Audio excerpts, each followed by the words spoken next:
ठाण्यात अभिनय कट्टा व दिव्यांग कला केंद्र येथे विशेष मुलांच्या रंगपंचमीचे आयोजन। होळी धुळवडीच्या सणानिमित्त ठाण्यातील किरण नागती यांच्या अभिनय कट्टा व दिव्यांग कला केंद्र यांच्या वतीने होळीच्या पूर्वसंध्येला अनोखी धुळवड साजरी करण्यात आली आहे। यंदा या विशेष धुळवडीचे 10वे वर्ष असून लोकसभा निवडणुकीचा औचित्य साधून जिल्हा निवडणूक अधिकारी तहसीलदार आसावरी संसारे आणि ठाणे महापालिकेचे नौपाडा प्रभाग समितीचे सहाय्यक आयुक्त सोपान भाईके यांच्या वतीने मतदार राज्यात जागा हो हे अभियान राबवण्यात आले। किंबहुना 18 वर्ष पूर्ण केलेल्या दिव्यांग बांधवांना मतदानाचा हक्क बजावण्याबाबत प्रबोधन देखील यावेळी करण्यात आले। होळी आणि धुळवडीचा आजपासून सर्वत्र जल्लोष सुरू होणार असला तरी समाजातील दिव्यांग बांधवांसाठी ठाण्यातील अभिनय कट्टा व दिव्यांग कला केंद्राचे प्रमुख किरण नागती यांनी प्रतिवर्षाप्रमाणे यंदाही नौपाडा भास्कर कॉलनी येथील जिजामाता उद्यान येथील केंद्रात विशेष मुलांसोबत होळी व धुळवडीचे आयोजन केले होते। यावेळी या विशेष मुलामुलींनी संगीताच्या तालावर नाचत एकमेकांना रंग लावून धुळवड साजरी केली। दरम्यान या होळीचं औचित्य साधत लोकसभा निवडणुकीची जनजागृती करण्यात आली। जिल्हा निवडणूक अधिकारी तहसीलदार आसावरी संसारे आणि ठाणे महापालिकेचे नौपाडा प्रभाग समितीचे सहाय्यक आयुक्त सोपान भाईक यांनी मतदार राज्यात जागा हो या अभियानाच्या माध्यमातून मतदाराचे पवित्र कार्य बजावण्याचं आवाहन केले। ब्युरो रिपोर्ट तेज मराठी न्यूज।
रेडी चल रोल आहे मुलांना बोलू का सगळ्या सर आज विशेष मुलांसोबत होळी साजरी केलेली आहे त्याचसोबत मतदानाचा सुद्धा दिव्यांगांना मतदानाचा लाभ घेतला पाहिजे त्यांनी आपला हक्क बजावला पाहिजे याची सुद्धा एक विशेष उपक्रम तुम्ही राबवलेला आहे। दिव्यांग कला केंद्राच्या माध्यमातून हे 10वं वर्ष आहे सलग 10व्या वर्षी आपण होळीचं इथे कुठेतरी साजरीकरण करतो। होळीचं पूजन आपण करण्यासाठी त्यांना एक संधी मिळण्यासाठी प्रत्येक विशेष मुलांसाठी विशेष होळी असते आणि आपण बघतो की काम क्रोध मद मोह मत्सर या षड्रिपूंचा कुठेतरी ऱ्हास व्हावा याकरता सुद्धा हा प्रयत्न असतो। आपल्या आयुष्यामध्ये नव्यानं एक दिशा मिळावी या सुद्धा होलिका मातेला आपण दर्शन घेत असतो विनंती करत असतो।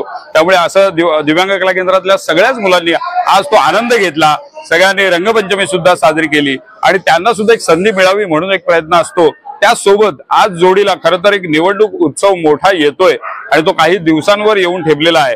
त्यामुळे ठाणे जिल्हाधिकारी निवडणूक कार्यालयाच्या माध्यमातून तहसीलदार मॅडम इथल्या संसारे मॅडम त्यानंतर ठाणे महानगरपालिकेचे सहाय्यक आयुक्त बाईक सर या सगळ्या टीमनं सुद्धा मतदार राजा जागा हो हे अभियान या मुलांना घेऊन आज इथे आपण सुरू केलेलं आहे। त्यांच्या आणि दिव्यांग कला केंद्राच्या संयुक्त विद्यमानं जी दिव्यांग मुलं 18 वर्ष पूर्ण आहेत 148 मतदारसंघ जो विधानसभा मतदारसंघ आहे त्या विभागात राहत असलेल्या प्रत्येक दिव्यांगांना त्यांनी त्याचं रजिस्ट्रेशन करावं आणि मतदानाचा हक्क बजावा ही आज होळीच्या दिवशी हे आवाहन करण्यात आलेलं आहे। दिव्यांग कला केंद्राकडून शासनाकडून काय मागणी असणार आहे यंदाच्या दिव्यांगासाठी? दिव्यांगांसाठी अर्थातच अनेक विषय दिव्यांग मंत्रालय सन्माननीय मुख्यमंत्री एकनाथजी शिंदे साहेबांच्या मार्गदर्शनाखाली सुरू आहे।